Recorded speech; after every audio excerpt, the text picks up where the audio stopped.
A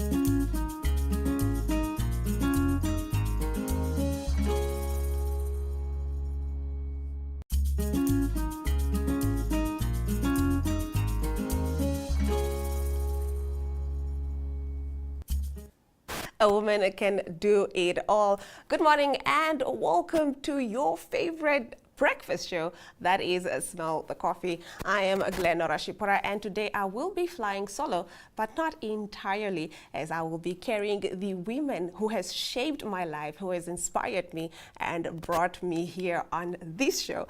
Good morning and welcome to Smell the Coffee. In today's edition, we are having a special focus on women, as tomorrow is International Women's Day.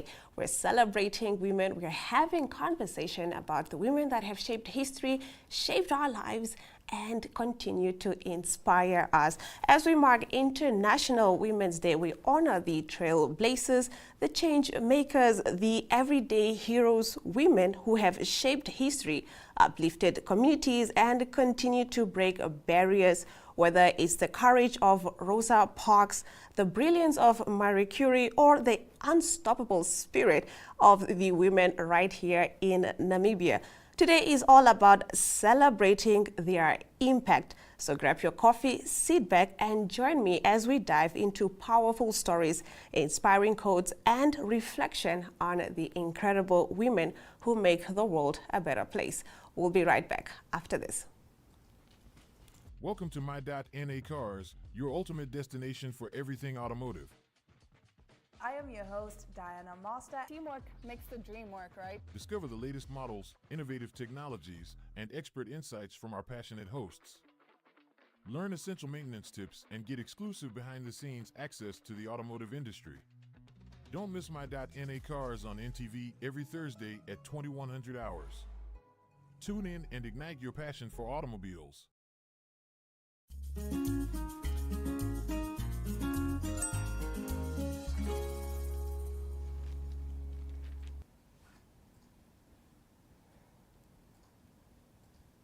In my tribe, we have a saying, Shipuroina, meaning you always ask your mother when things get hard. And that just is the embodiment of what women mean to us. I always turn to my mother, to my sisters, and to my friends whenever things get hard.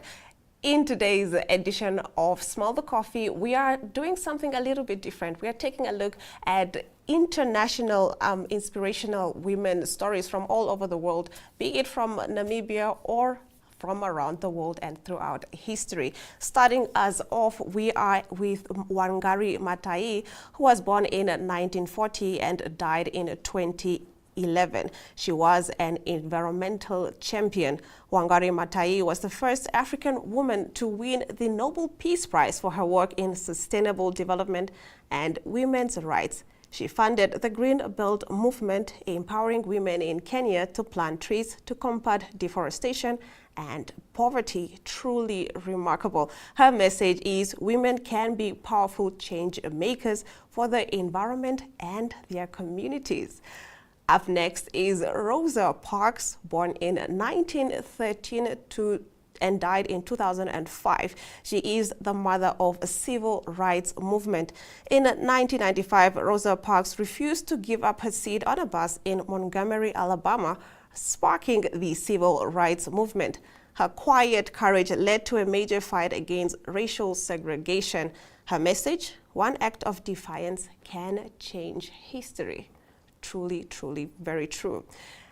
And up next, we do have Marie Curie, who was born in 1867 and died in 1934. She was a pioneer in science. She was the first woman to win a Nobel Prize and remains the only person to win in two different sciences, physics and chemistry. Despite facing gender discrimination, she made groundbreaking discoveries in radioactivity. Her message? Women belong in science, innovation, and leadership. Up next, we do have somebody who is currently present. She was born in 1997 and she is still alive, and we have seen her all over our TV screens. I remember always seeing her stories come up, be it on the BBC, the CNN, or in inspirational books. That is Malala Yousafzai, the champion of girls' education, after surviving an attack by the Taliban for advocating for girls' education. Malala became the youngest Nobel laureate, continuing to fight for girls' rights to learn worldwide. Her message: education empowers women to change their future. Do let us know in the comments what you guys think of these four remarkable women. Of course, we couldn't, give a scope of every woman rather that was inspirational, but we decided to take a look at history and also at present. But do let us know in the comment section who has inspired you, what woman's story has inspired you, and how has that changed your life. I do have some powerful quotes from women in history. Some of my favorite, I might add. Maya Angelou, one of my favorite authors, poet. I love her work. I love her books. I love her poems. Still I Rise is my favorite till this day. One of her quotes that I totally resonate with is, I am grateful to be a woman. I must have done something great in another life. I am grateful to be a woman. I love that. I love that. We also have Eleanor Roosevelt, who says, a woman is like a tea bag. You never know how strong she is until she gets in hot water. You have to see the women that I have been surrounded with. They go through all kinds of pressure, but you see them emerge so much stronger. And everybody has a story of something similar where either they were raised by a single mother who couldn't, get by, but she managed to raise her kids, get them through school and get them the right education and also instill in them the values that they need. So this just goes to say how strong women are, how pressure literally makes us better. It doesn't break us. Next up, we have Ruth Bader Ginsburg, who says, women belong in all places where decisions are being made. Women belong in all places where decisions are being made. And that's definitely true. Women are not only caretakers, but they are also, leaders, future thinkers, thought leaders. So to think that we are in a generation where women are celebrated for who they can be, not only just as an idea that this is what a woman is supposed to be, but who they can be as a whole. Another quote that I really, really resonate with is by Audrey Hepburn: nothing is impossible. The word itself says, I am possible.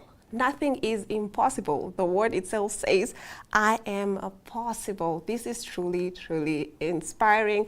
And I'm so excited to be sharing some of these beautiful, beautiful women from across history and also their messages to everyone. Do let us know in the comments one of your favorite quotes, if you have one.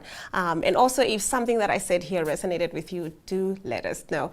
Now, before I let you go, please do go to our social media pages. We will be sharing a lot of inspirational messages or just stories from women from across history. Of course, in today's broadcast, we can't cover everything, but in our social media pages, we will be giving a deep dive on women from across the world, across the history of us. So do go check our social media page for that. Up next, we do have quite an interesting interview. Last night, the National Art Gallery had an unveiling. Let's take a look at how that went.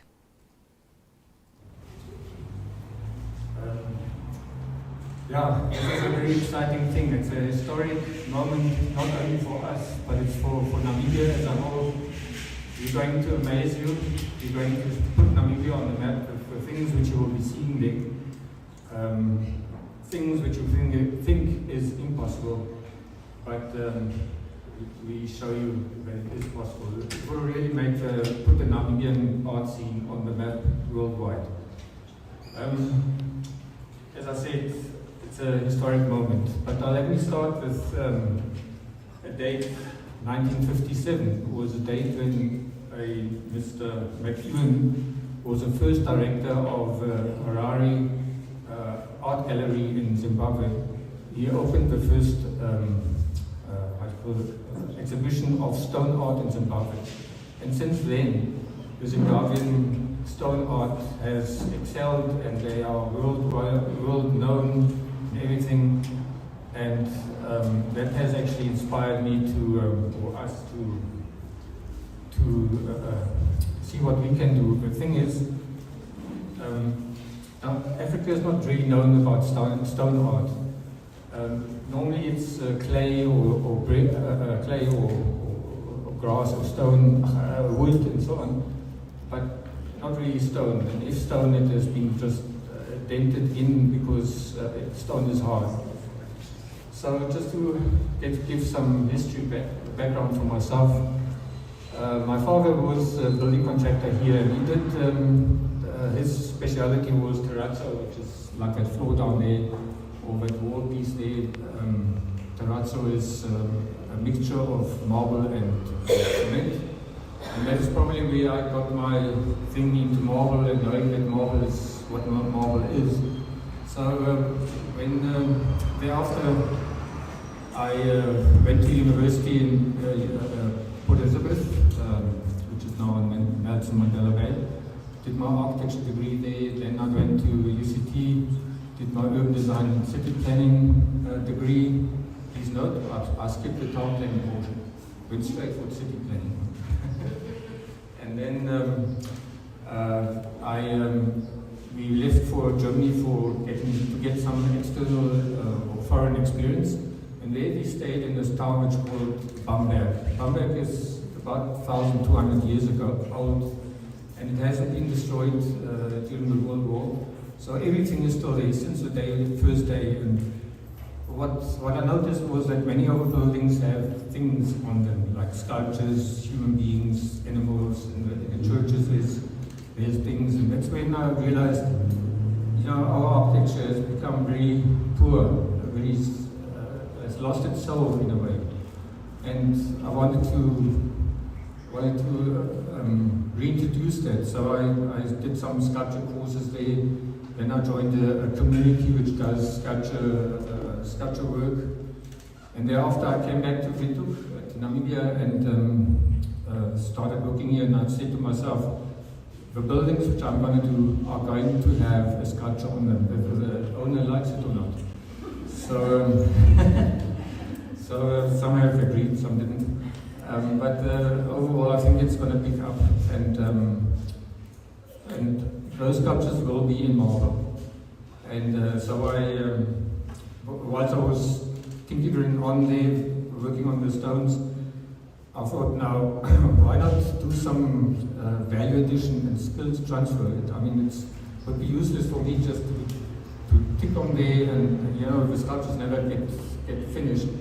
So I need a team, I need some more people, and I need some more action. So I built a larger workshop, and without knowing the progress, I just started building a larger workshop.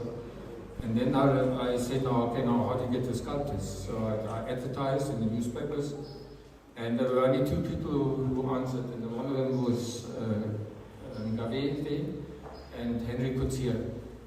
And together we started on this voyage, and we said we have to have three pillars. So one is tourist work, like little elephants, rhinos, just to let the people know outside that we in Namibia do have marble stone, and it's a nice little gift and so on. And the next portion was commissions, like building attachments, like gravestones.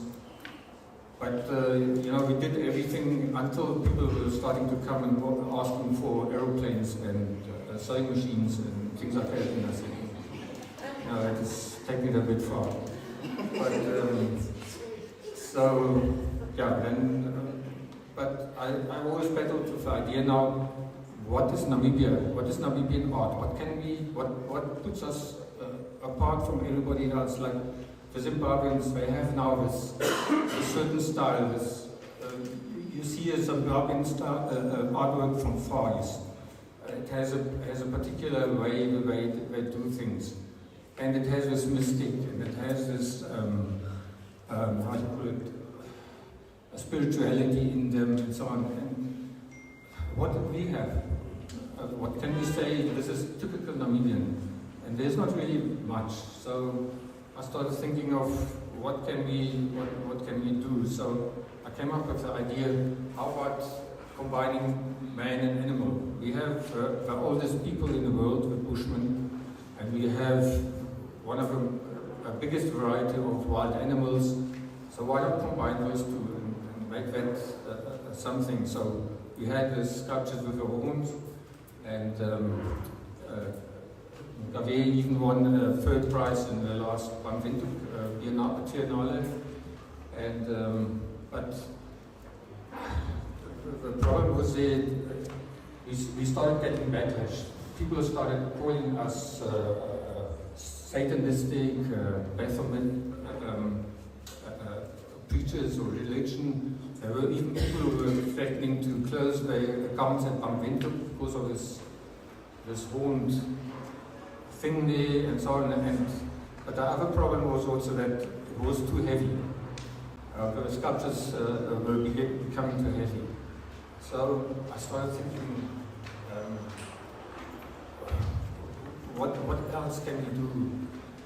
The other problem which I have is marble stone.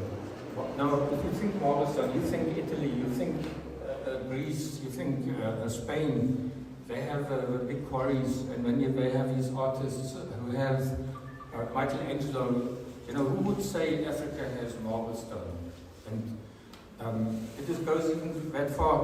When I did research for the marble stone, and there was a fellow in Zimbabwe, a doctor, professor, and so on, so on, so works for the government, wrote a thick book like this about all the minerals of the whole African continent, took every nation, everything, and guess what was missing? Namibia.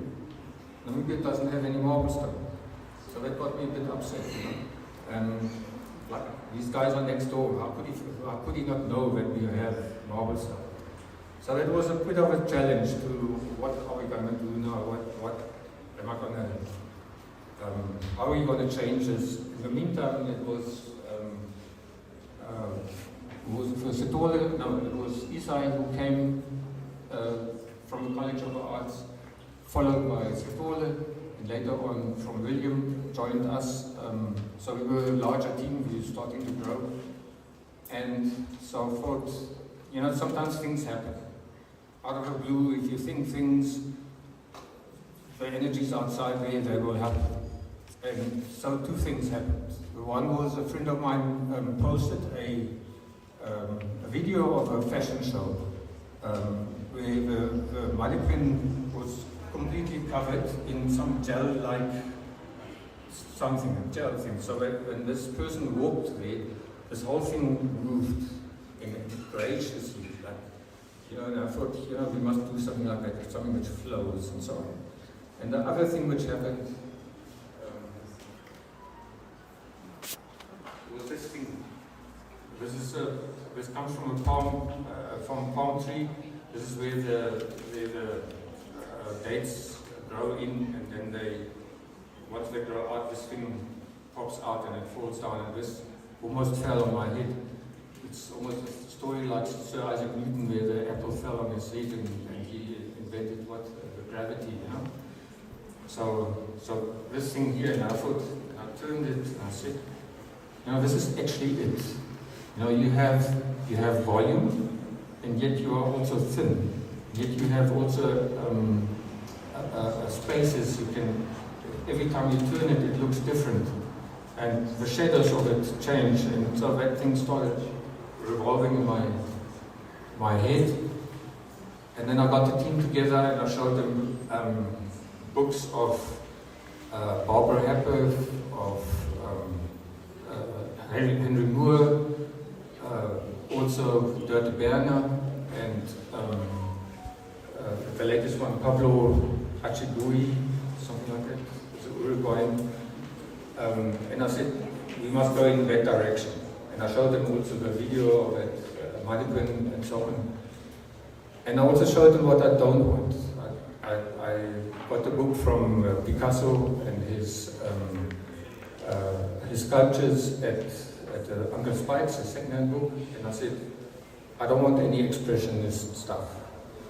I don't want, Pablo Picasso took African art and called it primitive art and kind of thought he could improve on it. But the thing is, it's the wrong way. They did it for egoistic and monetary reasons. The African art, the traditional African art is abstract, it is, has multifaceted, but it had a purpose, like it was a fetish or it was a praying of ancestors or celebration or something. The artists never thought of themselves when they did these artworks.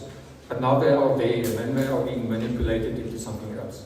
So I thought, we must do something in a similar way, yet advanced in the next step, the next evolution. And that would be now, and how do we do that now in marble stone?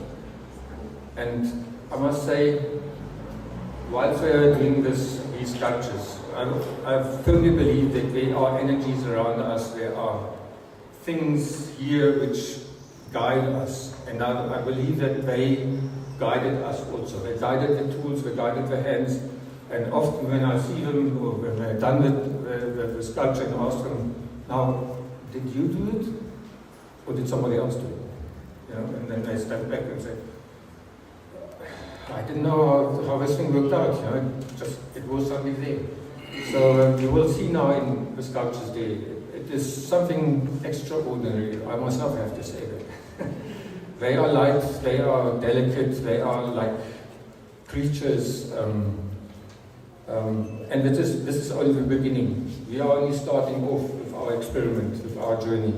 But it is a start, and that's why I'm saying this is going to take us worldwide. And it's going to put Namibia on the map. And then the other thing about those sculptures is, if you see a sculpture of a horse or of a rhino or an elephant or a human being or so, your eye scans it, you see its how it's made, its textures, its craftsmanship, and so on. And the image is being transported to your brain and it's being stored there somewhere. And the minute you turn around or go somewhere, that image is still there. Even at the night when you go sleep. These sculptures is not the same. Every facet is different. So if you see the sculpture now like this, you say, okay, fine, nice, thank you. And you just turn it a little bit, it's a different sculpture. So it's every time it's a different sculpture. And some of those sculptures, actually 4 of them, because we were so excited, we put them on turntables so that you can turn the table, turn the sculpture. Unfortunately, I haven't had the opportunity yet to meet an engineer who could do it with a mechanical, so it turns by itself, but that's the next project. But it's...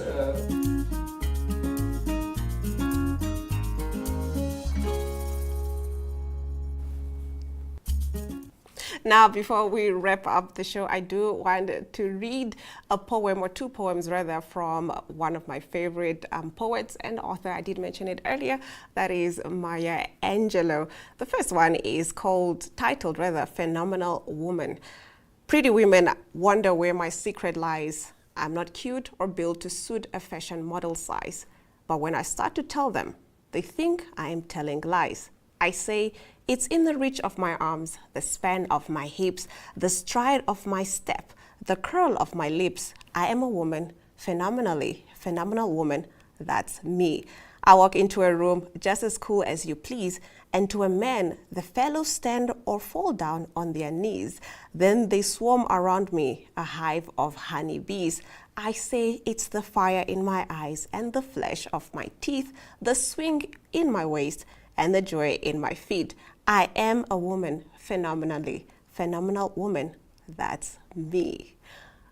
Truly very beautiful. And the last poem of hers, which I still, read to myself every morning here and then, it's titled, Still I Rise.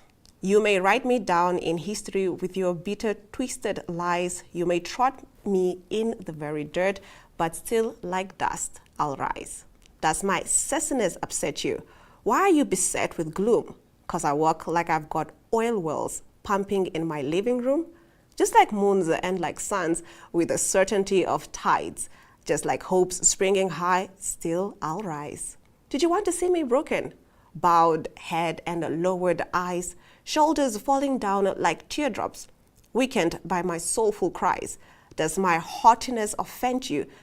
Don't you take it awful hard, 'cause I laugh like I've got gold mines digging in my own backyard.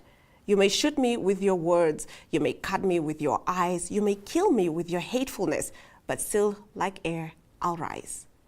Does my sexiness upset you? Does it come as a surprise that I dance like I've got diamonds at the meeting of my thighs? Out of the hearts of history's shame, I rise. Up from a past that's rooted in pain, I rise. I am a black ocean, leaping and wide, welling and swelling. I bear in the tide, leaving behind nights of terror and fear. I rise into a daybreak that's wondrously clear. I rise, still I rise. And that brings us to the end of this special edition of Smell the Coffee, celebrating women and art. From me, Glenda Shipura, until next time.